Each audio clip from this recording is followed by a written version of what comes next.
Uma foto da minha. Acho que o pão ganha, hein? Olha. Vitalina. Ô, dona Vitalina, Oi. então fala aqui, ó, fala aqui pra gente qual foi a última viagem que a senhora foi. Cada um? Aonde? Olha, eu tirei aqui. Então, aonde? Aonde foi a última? A última viagem que eu saí com meu namorado? É. Aí eu sei que o paquera era tão bonito, você nem imagina. Né? É. Nossa. E vocês foram aonde? Cor de mel, verde abóbora. Assim, tinha um cara assim que era. Ele olhava assim, ele não falava. Foi lua de mel? Não, ele não falava pra você, ele só mostrava assim pra nós. Mel mesmo. É. Mel puro, né? Mas, Aí eu falei, nossa, tem que passar. e vocês foram viajar pra onde? Pra Minas, Goiás. Sabe, ele não tem ali gritando lá no Marrom Glacê, Michel. Foi de avião ou foi de navio?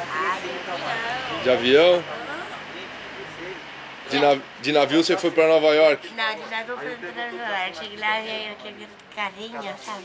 Ai, que meio, que educado. Não, pá. E quando eu ia partindo sobre o avião, o carro pá, em mim, me pegou. Puxa vida, que sonho. É.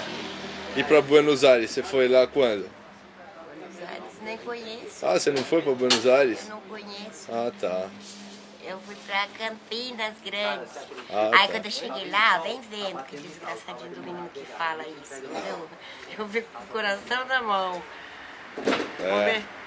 Mas você sabe para onde ali? Não tem a Campinas Grandes do Mato Grosso do Sul? Sei. Então, todas as areias curtem. É. É, Tá muito sol aí? tudo sol.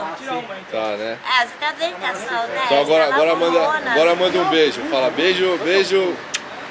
Beijo pra todos. Fala, beijo pra todos.